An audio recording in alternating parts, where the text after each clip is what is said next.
Bien-aimés dans le Seigneur, bonjour. Partout où vous nous suivez, nous avons un petit message à vous communiquer, que ce soit en Afrique, en Asie, en Europe, plus précisément aussi en RDC, parce que moi je suis en RDC. Mais Dieu est un Dieu international. Il n'a pas de limites, il n'a pas de frontières, il n'a pas de barrières, parce que c'est lui qui a créé tout ce que nous voyons, tout ce qui vit et tout ce qui existe. Alors nous avons un petit passage que nous devons partager avec vous, qui se trouve dans le livre de Juges, Juges chapitre 7, en son verset 9. Nous allons commencer par le verset 9 et nous allons terminer par le verset 13. La Bible nous dit ceci: cette nuit-là, l'Éternel dit à Gédéon, descends, va, descends, attaquer le camp des Madianites, car je le livre en ton pouvoir. Cependant, si tu as peur d'y aller, vas-y d'abord avec ton serviteur Pourra, écoute ce qu'ils disent et cela t'encouragera. Tu descendras ensuite attaquer le camp. Je lis directement le verset 13. Gédéon s'approcha et il entendit un homme raconter un rêve à son camarade. Écoute, disait-il, j'ai fait un rêve. Je voyais une miche de pain d'orgue rouler à travers le camp de Madian. Arrivée à la tente, elle l'a frappé de plein fouet, l'a fait tomber et l'a renversé sens dessous, si bien que la tente était par terre. Son camarade répondit, cela représente rien d'autre que l'épée de Gédéon, fils de Joas, l'homme d'Israël à qui Dieu donne la victoire sur Madian et toute l'armée.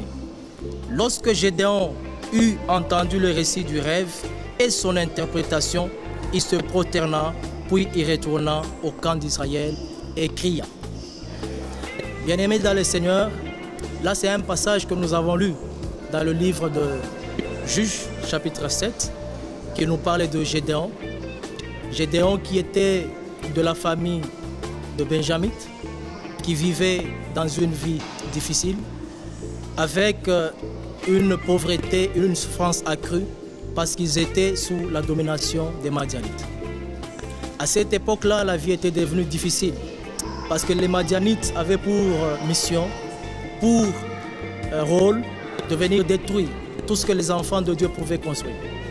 Alors que Dieu, dans sa sensibilité, il ne pouvait pas laisser son peuple en train de souffrir, parce que Dieu c'est un Dieu d'amour, un Dieu de bonté, un Dieu de paix, un Dieu de promesses et un Dieu qui accomplit ce qu'il dit.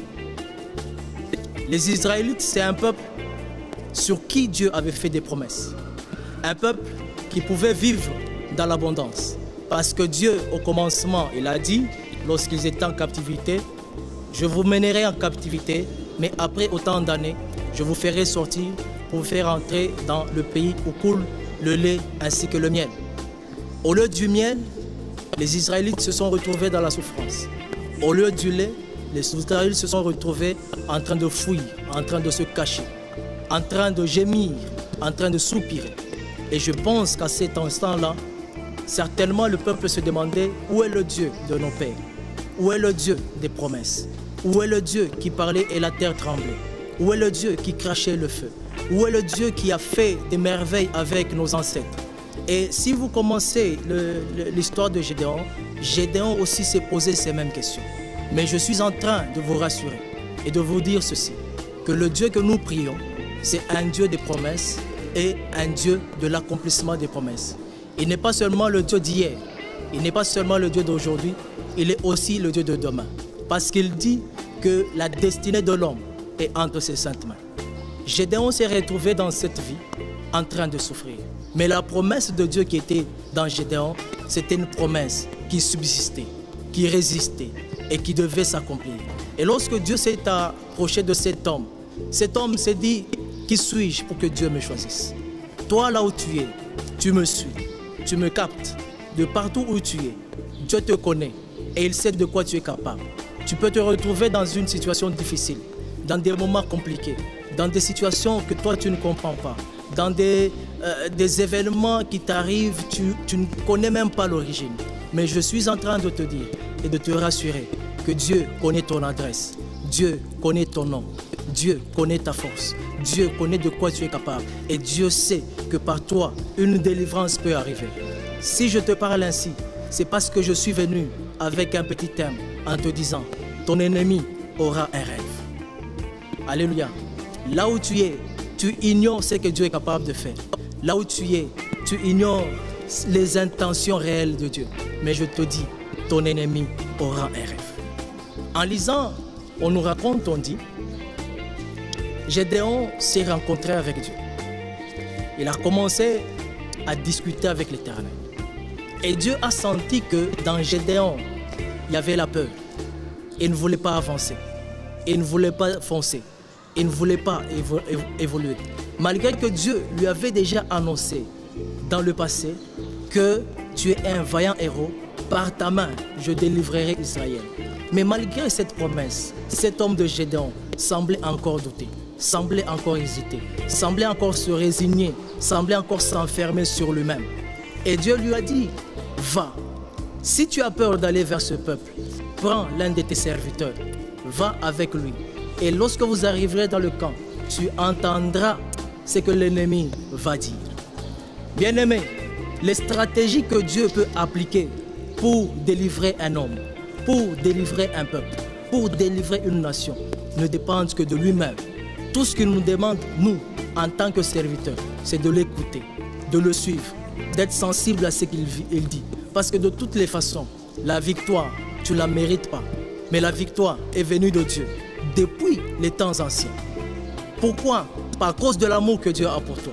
Et il dit dans les Écritures, puisque tu m'aimes, je te délivrerai. Puisque tu m'aimes, je te sauverai. Puisque tu m'aimes et que tu connais mon nom, je te sauverai. Alléluia. Et je suis en train de te dire cet après-midi, parce que tu me suis de partout où tu es, que ce soit parce que ici chez nous, il est 14 h. Mais là où tu me suis, il peut être 6 h du matin, il peut être minuit, il peut être 12 h, il peut être 11 h. Mais je te dis que le Dieu que nous servons, il n'est pas dans le temps, il est un Dieu éternel. Et je suis en train de te dire, ton ennemi aura un rêve. Et ce rêve-là n'est pas un rêve pour te détruire, mais c'est un rêve qui va t'apporter l'assurance que le Dieu que tu sers est avec toi. Alors Gédéon dit ceci. Et Dieu dit à Gédéon, prends ton serviteur, vas-y. Va et tu vas écouter. Et Dieu s'est arrangé pour que les ennemis commencent à expliquer le rêve seulement lorsque Gédéon s'est présenté.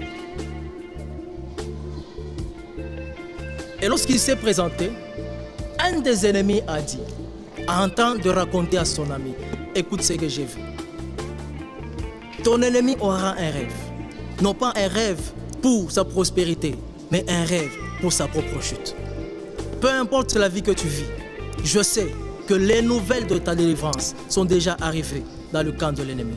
Je sais que les nouvelles de ta bénédiction sont déjà arrivées dans le camp de l'ennemi. Et aucune personne ne peut bloquer ça parce que Dieu lui-même en est l'auteur. Lorsque Gédéon eut entendu le récit de son rêve et son interprétation, il se prosterna, puis il retourna au camp d'Israélites et il cria. Je sais que tu as besoin d'un signe pour prouver que Dieu est avec toi. Je sais que tu as besoin des éléments qui peuvent démontrer que Dieu est avec toi. Je sais que tu as besoin d'un message, d'une prophétie, d'une conviction pour prouver que Dieu est avec toi. Mais je te rassure, cet après-midi, que Dieu te connaît. Il connaît où tu vis. Il te connaît par ton nom. Parce qu'il dit, avant que tu n'existas, il connaissait ce que tu es. Avant que tu ne sois mis au monde, il savait qui tu es. Même avant que même tes parents te donnent le nom que tu portes, Dieu savait que tu porterais ce nom. Il connaît tout. Il contrôle tout. Il dirige tout. Et il voit partout. Je viens encourager une personne qui se retrouve en détresse, qui se retrouve dans une vie difficile, qui se retrouve dans des moments compliqués. Et je suis en train de dire à cette personne, peu importe ce que tu vis, peu importe ce que tu expérimente présentement. Peu importe ce qui t'arrive, nous avons un Dieu dans le ciel qui contrôle tout. Nous avons un Dieu dans le ciel qui voit tout. Il est capable d'utiliser tes ennemis pour ton propre bien. Il est capable d'utiliser tes adversaires pour te faire sortir de quelque chose. Il est capable de te prendre en charge en tout et pour tout. Peut-être que Gédéon doutait. Je me demande si Gédéon, de son parcours, il a eu à rêver ne fût-ce qu'une seule fois. Je me demande si Gédéon était un prophète. Je ne le pense pas. Je me demande si Gédéon était un homme qui servait Dieu avec dévouement. Je ne sais pas. Mais ce que je sais, que Dieu avait posé son choix sur Gédéon. Et lorsque Dieu pose un choix sur toi, il sait ce qu'il attend de toi parce qu'il connaît ce qu'il a déposé en toi. Alléluia. Ne te minimise pas. Toi qui pries, ne te minimise pas. Toi qui cherches Dieu, ne te minimise pas. Toi qui as la confiance dans le Seigneur, Dieu est avec toi. Et si nous revenons dans les Écritures, nous voyons que cet homme de Gédéon était un vrai conquérant. Il était un vrai guerrier. Il était un vrai vaillant. Lorsqu'un homme prie, il ne prie pas seulement pour s'approcher de Dieu, mais il prie pour entrer en possession de quelque chose. Et Gédéon, dans sa prière, certainement dans sa conscience, dans sa subconscience, il se disait, quand est-ce que la délivrance viendra? Le temps de la délivrance appartient à Dieu. Mais ce que toi tu dois faire, c'est d'avoir confiance en ce Seigneur. De l'invoquer, de le chercher, de marcher avec lui, tout le temps à ses côtés. Et je sais, au moment opportun, il viendra te sauver. Je voudrais prier pour toi.